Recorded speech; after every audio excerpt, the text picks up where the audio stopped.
Alright, this is the Baker's Semi-Sweet Chocolate Squares that I have been using for years, and this is what they look like. It's the nice thick square. Actually, that's okay, they've got it, so that might not be. Okay. So this is what I usually use. Okay, and I heat them up in here and let them warm. Now, apparently now they're making the different semi-sweet chocolate squares, Baker's chocolate squares, and you have to use 4 to every one that I usually use. So 4 to every one. So you're going to need 8 of these to make the same thing I usually use. I've been using the same Amway stainless steel pot ever since I started making my fudge. Same pot, same everything, ever since I first started making it. Back when I was in junior high school, and Aunt Elizabeth called me to the kitchen and said she wanted to teach me how to make her fudge. And I've been using the same Amway stainless steel pot, and so when I got married, my mama gave it to me because it's the pot I've always used for my fudge. So put the squares in, and you want to don't burn your chocolate, so don't, let it get too hot, but just stir it around in the warm pot until your chocolate squares melt. They have to melt completely. So I just stir them around and let them melt completely. And as I take them off the heat once in a while, I also want to make sure that I already have a buttered plate ready for my finished fudge. So the chocolate is melting all around in my pot, and it's just about ready to add the sugar. I'm going to add 1 cup of sugar to my melted chocolate squares. And I've already got my 1 cup of sugar, and I'm going to mix that in there. I'm going to keep my heat on medium. I'm just going to mix my pot like this.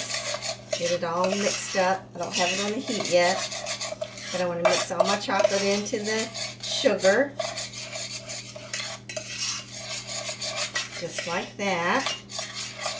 It's all mixed up. Then I'm going to add slightly less than 1/2 cup of whole milk. Now, I don't know why I've always just used slightly less than 1/2 cup. It's not a big thing, but it's just a little bit less than 1/2 cup. So, and then you start stirring over the heat. I've never really timed it. The first, I don't know, bunches of times that I made it. Sometimes it would turn out and sometimes it wouldn't turn out, and I never could really figure out why.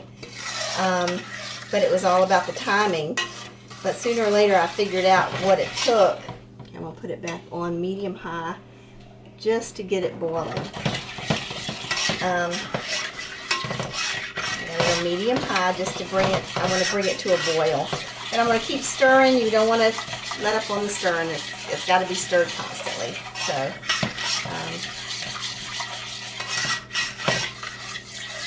I would make this a whole lot when I was growing up, and sometimes when it didn't turn out, we would eat it with a spoon, and sometimes when it didn't turn out, I would put it right back into the pot and add maybe a tablespoon or 2 tablespoons of peanut butter, and it would make really, really good peanut butter fudge. So, and then it would get hot. So I'm keeping it on medium-high, and now I'm really just keeping it stirred. So,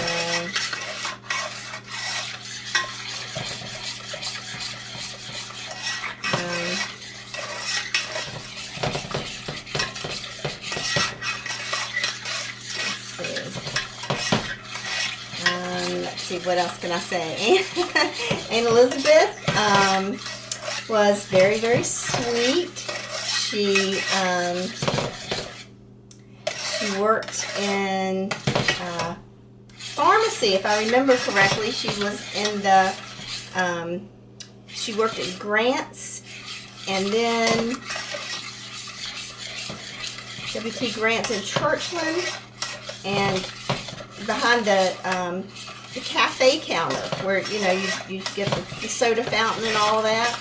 She worked there, and she's my daddy's older sister, and she passed away a long time ago, and I have nieces and cousins and my children who have all had this fudge and tried to make it, some successfully and some not so successfully. But this is not like your traditional fudge. It's more like fudge candy because it's not going to be the thick and creamy kind of fudge. It's more of a thin candy-like fudge. So I'm stirring constantly, medium high, waiting for it to get a little, it's all mixed really, really good. And it's starting to come to a boil. So I'm going to bring it back down just a little bit, medium to medium high, just to, so it doesn't burn. I do smell it from time to time just to make sure it doesn't smell like it's burning. And as I'm stirring it, I'm using a spoon like this. And as I'm stirring it, I'm trying to make sure it goes up along the sides a little bit. And as it boils, I scrape the sides. And now it's boiling.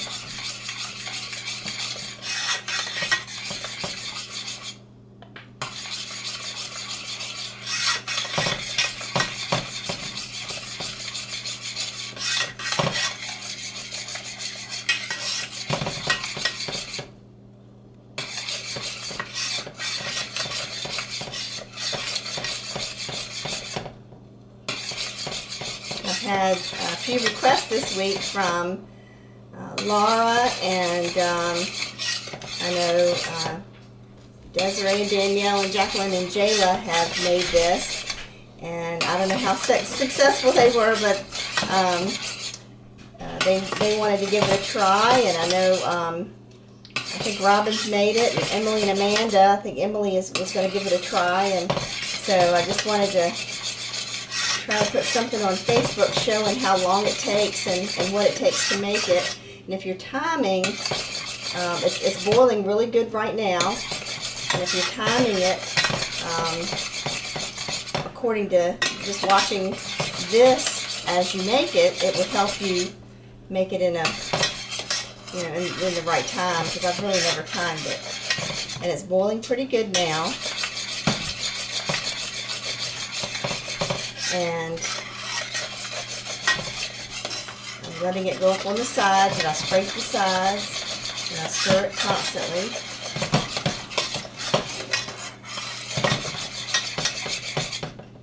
And it's boiling really good. Now, as it's boiling, I'm going to add a dash of vanilla. Of course, this is crazy. There's no, I don't measure. It's just a dash of vanilla. So, see, I don't measure anything. I don't remember Elizabeth measuring it for me. I just remember it being just like that, a dash of this, dash, you know, slightly less than a half a cup of milk.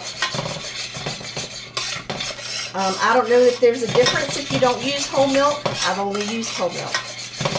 I don't know if there's a difference if you make it in a different kind of skillet, or a different kind of frying pan, or a different kind of saucepan, because I've only made it in my stainless steel pan. So, this is, once again, it's going up on the sides. It's boiling pretty good.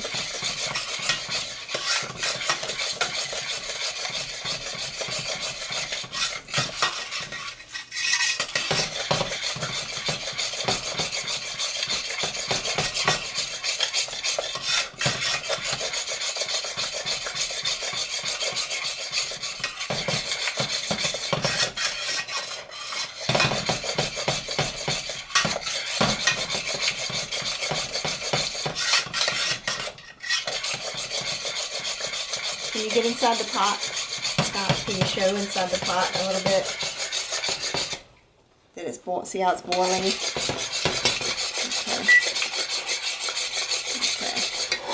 It's boiling inside the pot, and see how it's going up along the sides? And every once in a while I scrape the sides, because what I want to see is it's getting to where it's going to be ready.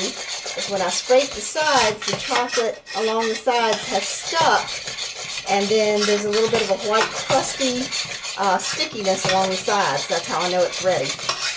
That sounds nuts, but that's how it's done. So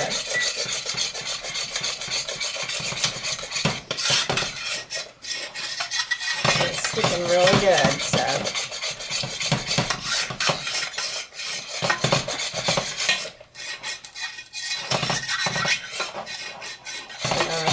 time to take it off the heat, because it's starting to stick really well. I don't know if you can see the inside of that side. See how the inside of that side is sticking pretty good? That shows it's done. So I've taken it off the heat, and I'm going to add some butter. And I don't measure the butter either.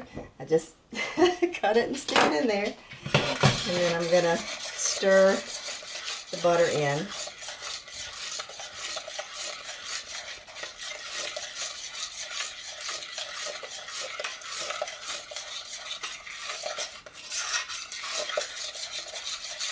It gives it a really nice buttery flavor and a really nice gloss.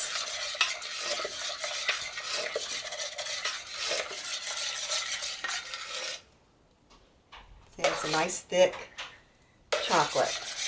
Okay, now I'm going to pour it into my pre-buttered plate.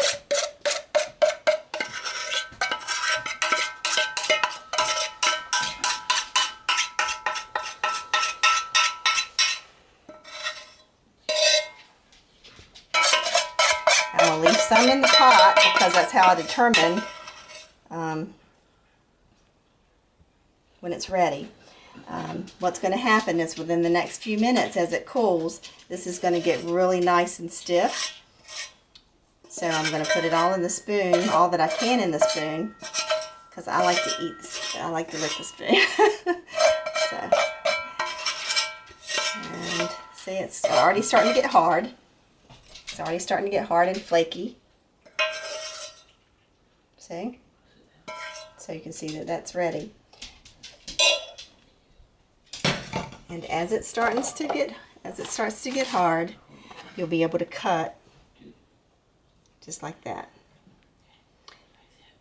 It's a little bit soon to cut it right now, but you see how it's starting to get hard.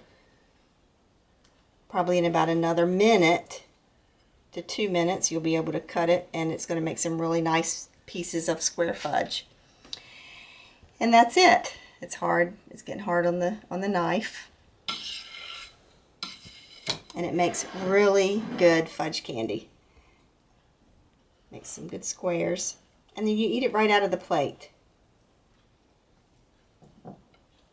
I'm cutting it a little bit too soon, so. But that's it. There you go.